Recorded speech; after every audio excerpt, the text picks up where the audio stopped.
hindi mo ginawa yun, hindi sana mangyayari to. Alam mo ba, sagutin mo ang buhay na kasama mo! Sir, kung kayo nakakita kung paano pinatay si Willie at yung asawa niya, baka ganyan din ang ginawa niyo, sir. Dalo ka! Hindi ka dapat nagpapadala sa damdamin mo! Ilan sibilyan na patay nyo? Sir, namatay sila sa gitna ng labanan, sir. Namatay sila. Kaya sundalo o rebelde na kapatay sa kanila, sagutin mo pa rin yun! Sir, hindi sundalo, hindi rebelde ang nakapatay sa kanila. Ang nakapatay sa kanila, yung na yan! Karin nyo ng klase katwiran yan! Ano ba pwede kita court martial because of that? Hindi court martial nyo! Puro naman yan alam nyo, court martial eh! Ano kasi mga opisyal, ha? Bago ka lang dito! Bago salta ka lang! Kami, pag namamatayan kami, patakalan na namin kasama yan sa hirap at ginawa! Masakit sa amin yun! Ano kasi puro bite na mukha ka lang nyo! Sundalo din ako! Kung ano suot mo yung uniform na yun din suot ko! Kung ano ang sakit na nararamdaman mo pag nawawalan ka ng kasamaan, yun din ang sakit na nararamdaman ko dahil sundalo din ako! Yes, sir! Iba dito sa Mindanao! Dito sa Mindanao, kailangan bakal ang puso mo! Bakal ang dibdib mo! Kailangan buo loob mo! Ah, ganun ba? Kaya ka nagdesisyon para ipakita sa akin na ikaw matapang dito, ha? Sige, ngayon, ipapakita ko sa'yo na hindi na ikaw matapang dito. Kung anong tapang mo, hindi ang tapang ko. Sige, magubad ka! Baka Sige! ma-stakit ako dyan, sir. Baka ma-stakit. Hindi off the record to! Sige! Sige, sir. Walang problema dyan. Kaya lang, baka magbago pa naman ang pag-iisip mo. Bibigyan pa kita ng isa pang pagkakataon. Di ba, bade? Palasyo!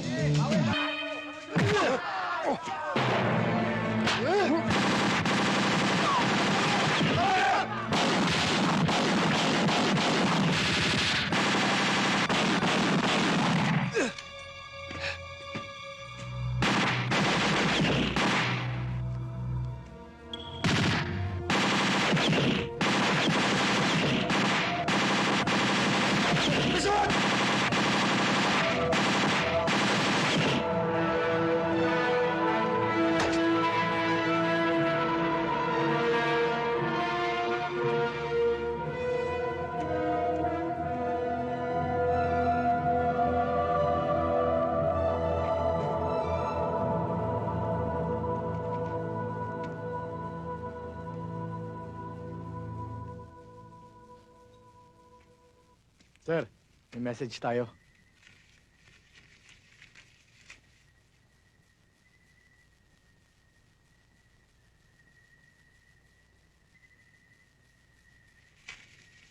Kari, Sir, magpapatrol tayo? tawagin mo yung mga bata. Men! Fall in! Double time! Ready lahat yan, sir. May ceasefire sa buong Mindanao. Kailangan tayo mag-conduct ng peace talk sa mga rebelde. Hindi yata tama yun. Walang mangyayari dyan. Mahirap yan, sir. Hindi natin dapat pagkatiwalaan yung mga Muslim na yan. Mga traitor yan eh. Ayun. Tsaka isa pa, siguradong babakbakan tayo ng walang kalaban-laban. Baka na. Wala tayong magagawa. Galing sa itaas yan. Sundalo lang tayo. Hindi gagawin ng mga kapatid nating Muslim yan. Ang mga Muslim ay mga mandirigma. At ang isang magiting na mandirigma ay may isang salita. Lalong-lalo na mga Muslim.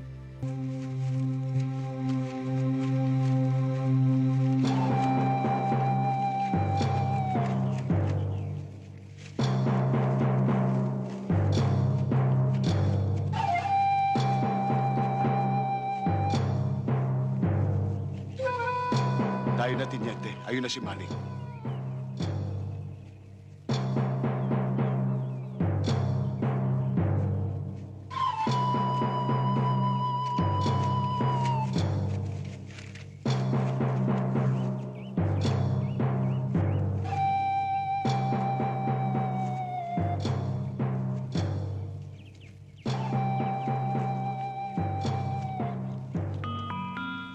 Ano mga buddy? Kamusta na kayo? Mabuti naman. Magandang araw sa'yo, Tinyente. Ganun din sa'yo, Commander. Mabuti naman at nakarating kayo sa lugar na ito na maluwalhati. Commander, nais kong ipaalam sa'yo na makabubuti siguro magkaisa tayo tungo sa kapayapaan. Ayaw din namin ang labanang ito. Labag din sa kalooban namin na makitang kapwa Pilipino nagpapatayan. Katulad ninyo, naghahangad din kami ng kapayapaan. Pero kayo at ang mga Kristiyano ang dahilan ng kaguluhan dito sa Mindanao. Ang Mindanao ay para sa mga Muslim,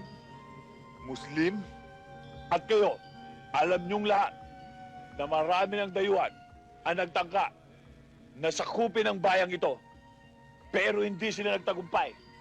Ngayon, nakalulungkot na isipin, kapwa Pilipino pa ang nagiging kalaban namin mga Muslim. Bakit? Dahil kinakamkam ninyong mga Kristiyano ang lupaing ito. At yan ang aming pinaglalaban. Ang maibalik ang bawat lupang kinamkam ng mga Kristiyano sa mga Muslim. Kayo, ikaw, Tiniente, ano ang inyong pinaglalaban? Wala kayong dahilan para tugisi kami para mga hayop sa aming mga sariling lupa. Wala kayong dahilan para patayin kami. Samantalang kami, ano? Nasa amin ang lahat ng dahilan para pagpapatayin kayo. Mga sundalo kami. At meron kami mga utos na sinusunod. May plano ang gobyerno para sa kaunlad ng Mindanao. Para sa kaunlaran ng bawat Pilipino. Oo, may plano ang gobyerno, pero hindi para sa lahat. Hindi para sa aming mga Muslim, kundi para sa iilan lamang mayayamang politikong gusto maghari dito sa buong Mindanao. Mga politikong sakim. Tingnan mo, Tiniente, kung sino nagmamayari ng malalaking lupain dito. Malalaking rancho dito. Mga umaabuso ng punong kahoy. Hindi ba kayo mga Kristiyano? At ang kapatagan, pinamumugaran ng mga Kristiyano. At kami mga Muslim, nasa kabundukan. Ultimong kaning isusubo na lang namin ay inaagaw pa ng gutom at hayok ng mga Kristiyanong politiko. Buddy, hindi ito personal na labanan ng mga Kristiyano at mga Muslim. Ito'y labanan ng mga prinsipyo. At kayong mga sundalo, hanggat nagpapagamit kayo sa nakatataas sa inyo, sa mga taong may katungkulan sa politika, marami pang walang malay at walang kinalaman ng malalagas.